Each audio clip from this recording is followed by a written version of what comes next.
tadi saya bilang organik dan non organik ini. Nah, yang organik ini memang kami selalu diskusi, selalu mendapat arahan.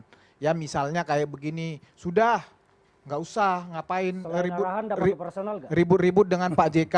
Nggak ada. Kami yang mengeluarkan aku operasional nanya, untuk ke Solo. nggak usah Nggak ada operasional dari Pak Jokowi, boleh di cross check.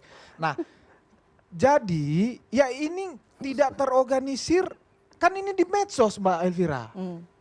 Ya, tetapi biasanya ketika yang organik ini ya sudah melakukan, mereka akan baca. Oh, ternyata arahannya begini, maka akan cooling down. Biasanya seperti itu.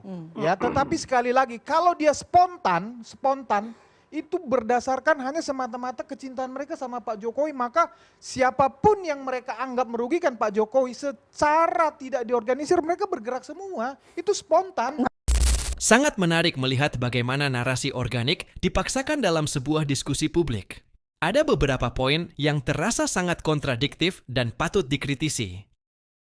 Freddy Damanik menyebutkan adanya diskusi dan arahan agar mereka cooling down. Jika sebuah gerakan benar-benar organik dan spontan berdasarkan kecintaan, mengapa butuh arahan pusat untuk menentukan kapan harus panas dan kapan harus dingin? Ini bukan loyalitas tanpa pamrih. Ini terlihat seperti mobilisasi yang dikendalikan remote control. Mengklaim gerakan ini tidak terorganisir karena muncul di media sosial adalah penyederhanaan yang naif. Di era digital, narasi yang seragam dan masif justru seringkali merupakan hasil dari orkestrasi yang matang, bukan sekadar kebetulan yang berjamaah. Menggunakan tameng kecintaan kepada pemimpin untuk menyerang siapapun yang dianggap merugikan sang pemimpin adalah pola klasik untuk membungkam kritik. Ini bukan bentuk demokrasi yang sehat, melainkan bibit pemujaan personal, cult of personality, yang berbahaya bagi nalar kritis publik. Upaya untuk memisahkan antara organik dan non-organik dalam video ini terasa seperti usaha keras untuk mencuci tangan dari tanggung jawab atas kegaduhan digital yang terjadi. Jika harus ada arahan untuk berhenti menyerang, maka jelas ada lampu hijau yang membiarkannya dimulai.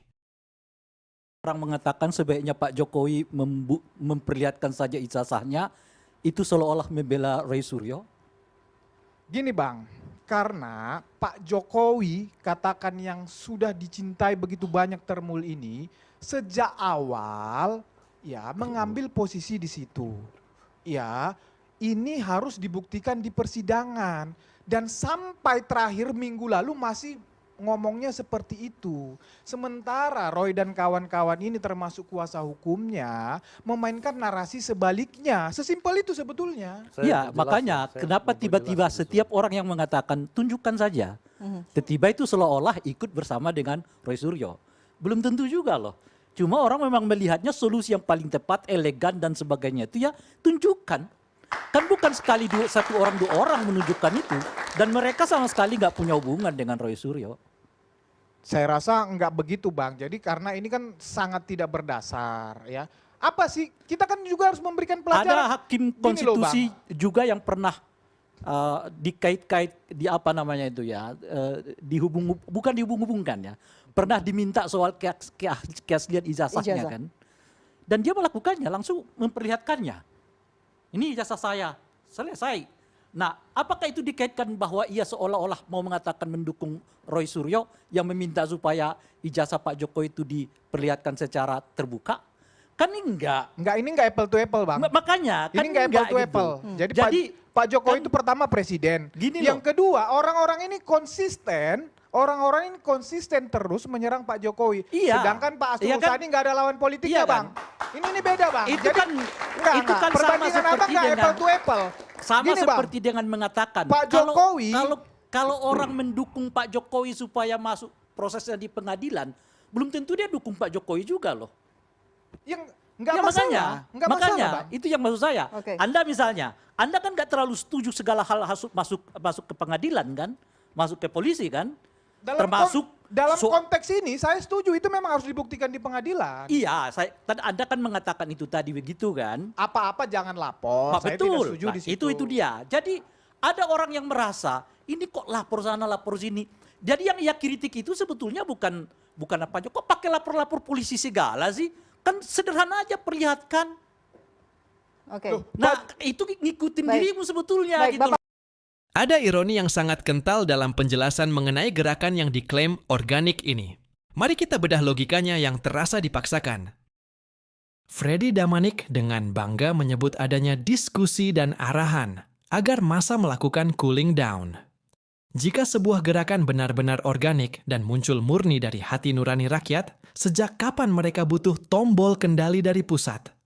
Ini bukan gerakan rakyat yang berdaulat, melainkan mobilisasi yang tampak seperti pasukan siber yang menunggu perintah operasional. Menggunakan narasi kecintaan kepada pemimpin sebagai alasan untuk menyerang siapapun yang berbeda pendapat adalah pola usang. Ini bukan bentuk loyalitas, melainkan upaya pemujaan personal, cult of personality, yang digunakan untuk menjustifikasi perundungan digital, cyberbullying terhadap lawan politik atau pengkritik. Perbandingan yang dilakukan Freddy Damanik terasa sangat timpang. Membandingkan respons seorang pejabat dengan respons terhadap isu-isu krusial lainnya menunjukkan adanya standar ganda. Upaya untuk menormalisasi serangan digital dengan dalih spontanitas hanyalah cara halus untuk menghindar dari tanggung jawab etika dalam ruang publik. Ini adalah upaya pembelaan diri yang rapuh. Jika sebuah gerakan harus menunggu lampu kuning atau arahan untuk berhenti, maka jelas bahwa gerakan tersebut tidak pernah benar-benar liar atau bebas. Ia adalah instrumen politik yang dipelihara.